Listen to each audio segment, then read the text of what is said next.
Asante sana. Fellow leaders gathered at this historic constitutional place of Bomas, and it is historic because many a time, as has been said, we have gathered here to discuss constitutional issues.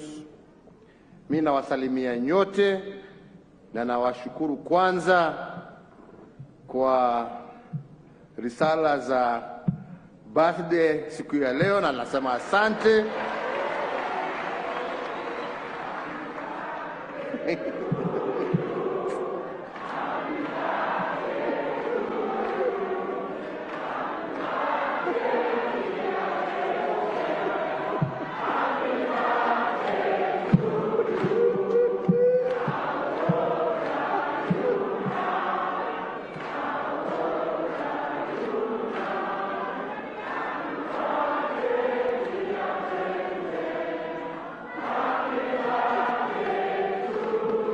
Asanteni sana.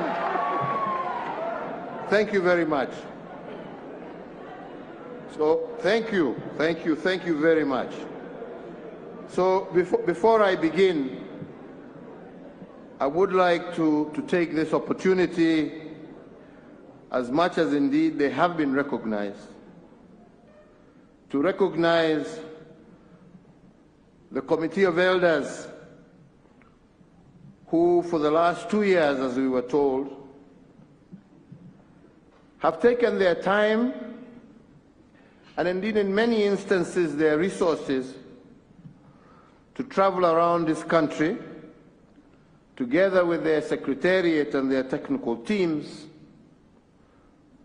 to put together first the document that they presented to us here last year, and now this revised version, where they have now gone with greater editing to the point of even giving us now proposed clauses for our consideration.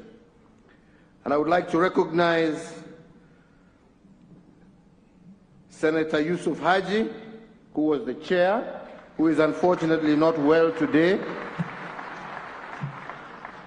To recognize Professor Adam Zolo, the Vice Chair. To recognize Senator Amos Wako. To recognize Dr. Florence Omusa. To recognize also Mr. James Matundura. To recognize Bishop Lawi Imavio. To recognize also Professor Morpe Ole Ronke, yes.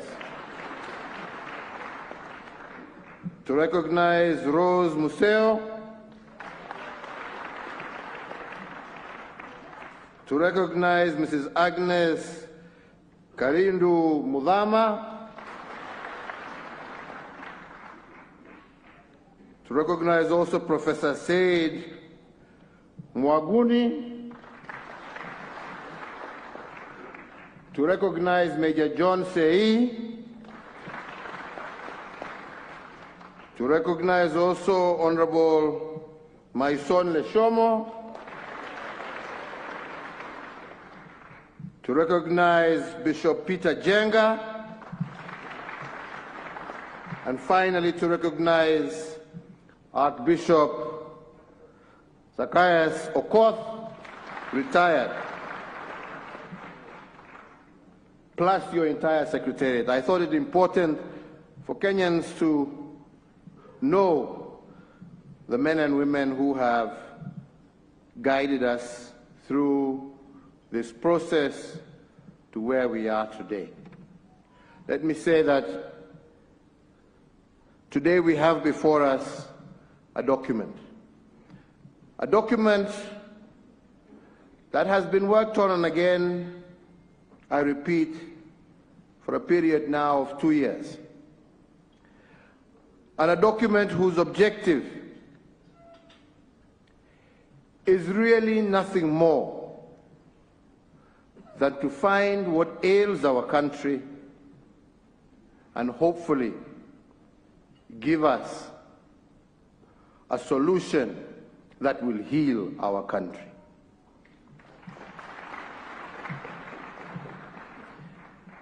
I want to also recognize at this moment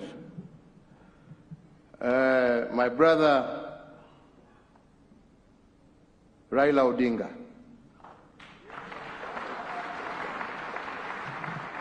And I have a reason to,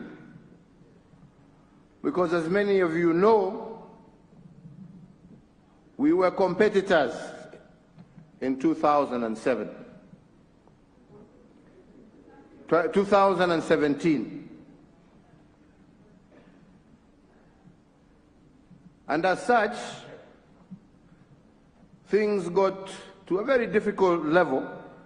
Indeed, as Bishop Oginde here has said, and as many others will bear witness, but when we sat down to speak, something that was very difficult for him, but also for me and my team. Very difficult.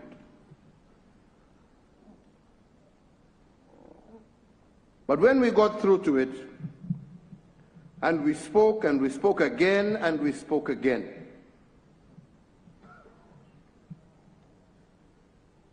we agreed that we're not here to share positions, and we should put our various positions aside. And we agreed that we were coming together with one common agenda, the agenda of ensuring that what the people of Kenya have witnessed in 1992, in 1997, in 2005, in 2007, in 2017, Kenyans shall never, ever witness again. We did not talk about sharing government, and as we stand today, he is not in government. He is not in government. He never made any demands for government. He never made any demand for a share of government. He said that let us get together and let us fix that which ails us, that will allow us in future to be able to compete without the need for innocent Kenyan blood to be shed. I want to thank you for that, Raila, from the bottom of my heart, because you didn't have to do it.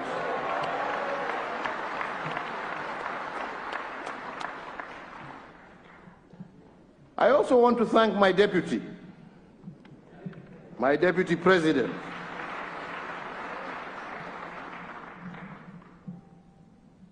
because all in all, along that path,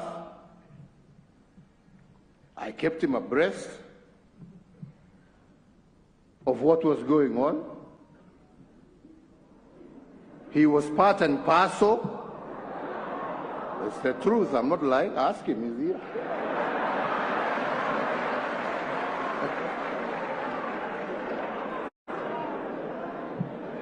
He was part and parcel. In fact, he helped me identify some of the wazays I just mentioned here. Yeah.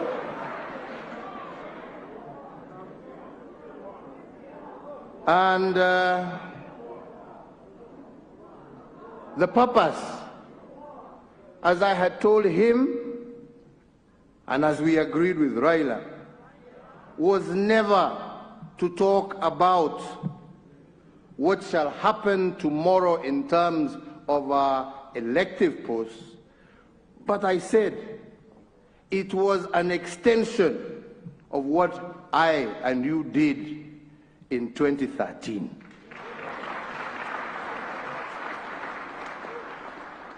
So that we can bring all of us on board and have a situation where no Kenyan is left behind. Okay? No Kenyan. And I said I would use today as a day to say my thanks and to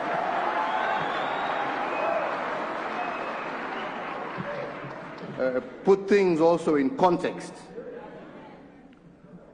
Because I hope and pray that from here we shall focus ourselves on the issue at hand. And the issue at hand is how to ensure unity in our diversity. There are issues, fellow Kenyans, that we consistently shy away from addressing because we don't want to address certain things. We don't want to own up to certain things. But the fact of the matter is that we are a tribal society. We want to get away from it, but that's what we are. And this is what divides us, because we pretend we are national leaders. But when the time comes, we switch to vernacular and we become what we are. And these are facts. Tusidanganyane. Na kila mtu anasema ile watu wako namna hii sijui, na wale wako hivi, na wale wako vile, na wale wako hivi. I will also admit today that I've also been part and parcel of that negative politics. Yeah. So I'm not blaming, I'm not saying this because I'm pointing fingers at anybody. I am just saying we have all been part of this mess. We have all been part of it. But we never want to talk about it. We all pretend how great and how national leaders we are. All right? And that is why we must address ourselves to this issue of inclusivity. Because if we are going to remove this kasumba that has disturbed us, we must deal with this issue of inclusivity so that every single community and section of this country feels that they are part and parcel of this great nation.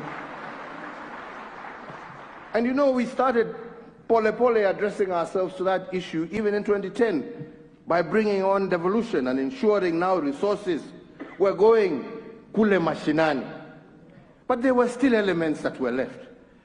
Elements that made people feel that they were left out of national government. So the issue of inclusivity is critical and was critical.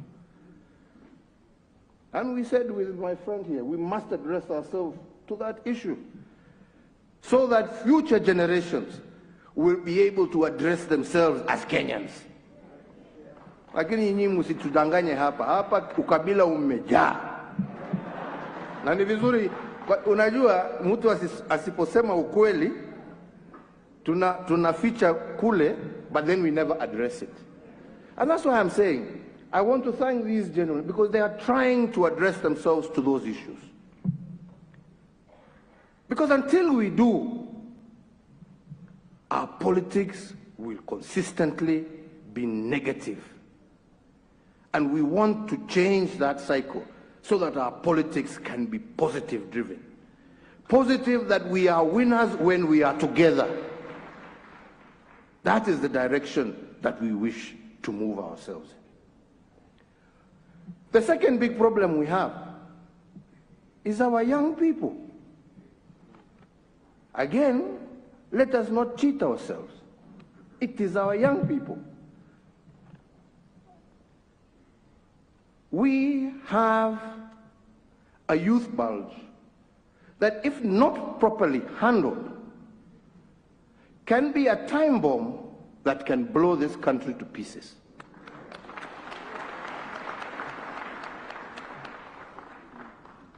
And the handling of that has to be done extremely carefully. Extremely carefully. That is not a problem of this community or that. It affects us all. But how we manage it, we must manage it very carefully. We cannot manage it through inciting them. All right? We must manage it by including them in our decision-making processes. And that is why I said in Kisii during the Mashujaa Day celebrations, if we are to deal with our youth problem, we must deal with our economy. And there is no country in the world that has ever developed on a 5-year cycle of politics. You can never develop on a 5-year cycle. And if you cannot develop your economy, how do you create the jobs? If every cycle you spend 1 whole year, and in this case, in our case, it's 2 years, before the election campaigning, then you spend another 2 years after the election campaign trying to sort out the political mess, umebaki na mwaka moja ya kufanya kazi. Uchumi kweli tutapanua? Wenzangu, vijana kweli tutawapatia kazi? Yeah? Na ndipo niliwaambia juzi wakati tulikuwa tumeenda kuanzisha mradi wa hawa vijana, na nikawaambia, my friends, be very careful. It is very exciting and it is very sweet. But we must stop this culture of use and dispose of our young people, and instead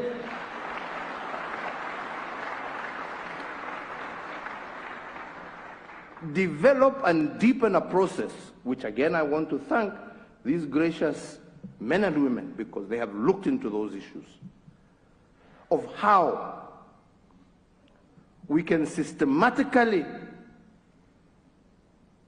and in a very clear and thought out manner enable our young people, who are our future, to be a productive part of Kenyan society. And nobody can do that. I can't do it alone. We must be together, and we must engage in that conversation together. Tunaelewana wenzangu? And I strongly believe if we just deal with those two issues, and I know there are many other issues dealing with women, dealing with handicap, and I don't want to get into them. Kwa sababu tumesoma na tumesema tutakuwa na dialogue. Lakini mimi ombi langu kwenu nyinyi ni wakati tunasoma, let us focus ourselves on dealing with those two very critical issues that will guarantee the peace, the stability, and the ultimate prosperity of our nation.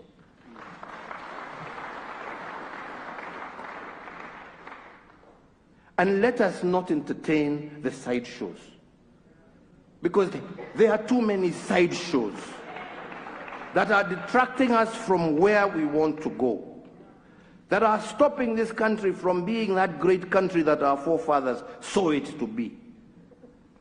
And I believe that together we can achieve it. And I believe that together we can overcome this hurdle. And then those who are seeking elective positions, how wonderful it would be if you were seeking those elective positions in a unified country where it was ideas that are competing against each other, not ethnicity, not this, not this. It was a competition of ideas. How best can we get to where we are going? How best can we achieve for our people, for our children, for our children's children? And I believe here we have something. As I said in Kisii, I believe here we have something that can begin us in that process. And rather than fight over the many things that we will either agree or disagree on, please, on this one, let us agree.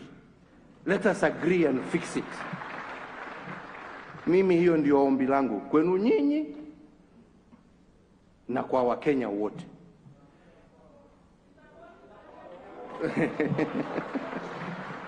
Na ndio nasema mimi nawaomba msome, kwa sababu like I said, kuna vipengele mingi. Na tumesikia hapa wengine wakaya mistaki ile hii iwe namna hii iwe namna hiyo. Ni sawa. That is the conversation that we must have. Si ndio? Because at the end of the day, all we want to do is to see ourselves improve what has been done. But let us not be bogged down by those ones and fail to achieve this one. Because without this, hata hizo zingine zote ni za bure. Amani, wenzangu, amani na umoja wa taifa letu, na njia ile tutapambana na ukosefu wa kazi kwa vijana wetu. Na mambo haya hatutaweza kutimiza tusipokuja pamoja. Na ndipo mimi leo, vile mmesikia nikisema, namshukuru ndugu yangu Raila. Hakuja hapa kupambana na mimi. Hakuja hapa kusema tugawe serikali. Na nikimshukuru na mshukuru pamoja na viongozi wake wenzake wale walikuwa wanasa. Mheshimiwa Kalonzo Musyoka, Mheshimiwa Mudavadi, Mheshimiwa Wetangula, wote. Na nawashukuru. Na ndipo namshukuru hata sasa upande yetu ya Jubilee namshukuru. Kwa sababu tulisonga pamoja hapa katikati, ndio sasa 2022 ikaanza kuwa inapita.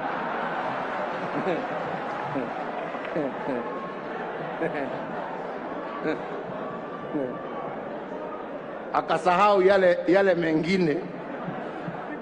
Na ndio wanasema watu tutulize ball, hiyo bado itakuja. Ama ni namna gani wenzangu? Tutulize ball, hiyo itakuja. Miaka hairudi nyuma. Nilikuwa naambia viongozi hawa wa Kisii, siku nyingine walikuja kunitembelea. Race hii ni ile ya kuhandover, unajua?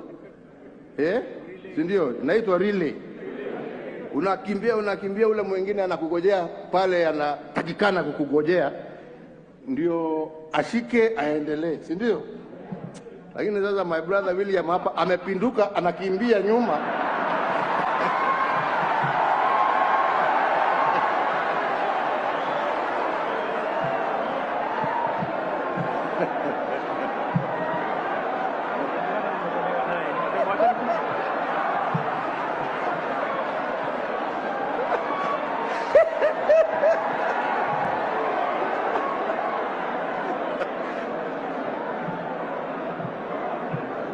Nikasema mosmos, utafika tu.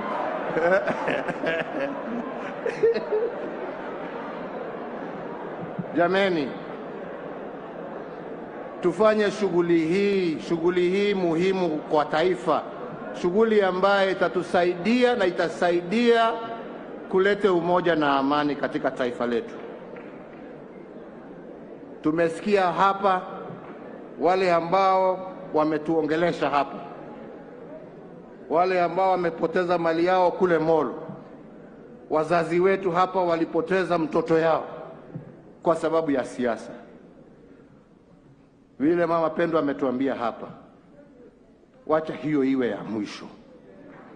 Wacha hiyo iwe ya mwisho, na tuweze kusonga pamoja. Na ndipo nasema sisi tutaendelea kujadiliana na viongozi wenzetu, na wauliza nyinyi muendelee kuongea at every level of government, at every level of society. Engage one another, talk to each other. and in a civilized manner, bring your recommendations to our good friends. Improve on it if we can improve on it. As one of our colleagues here said, you know, a good idea always gives way to a better. So if there is a better one, bring it on board. Let us not overload ourselves. And let us push forward and bring peace to our country. Mimi sitaki kuzidi hapo, isipokuwa kuungana na yale ambaye pia former Prime Minister ametaja, ya kwamba sisi wote tuwatuma rambirambi kwa jamii ya Zamba Kitonga, shujaa wa taifa letu la Kenya, ambaye alitusaidia kuleta hiyo katiba ya 2010. Tuombe Mwenyezi Mungu amweke pahali pema, na tufuate sisi hivyo ambaye ametufundisha. Tutasaidiana. BBI hii itapita jameni, ama mnaonaje? Itapita jameni? Mutapitisha? Mutatusaidia kuelimisha Wakenya ni kwa nini tunataka kupitisha dokumenti hii? Mutatusaidia? Tutatembea pamoja? Nataka mimi kumalizia hapo, lakini niseme, nasikia Kalonzo akiongea hapo ya kwamba sijui kuna marriage act.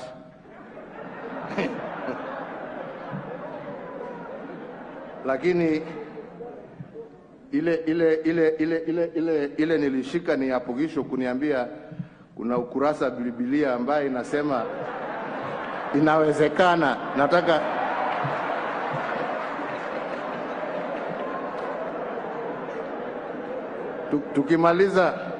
tukimaliza hapa utanionyesha ni chapter gani hiyo, ndio niweze kusoma vizuri, alafu tutaongea baadaye mami.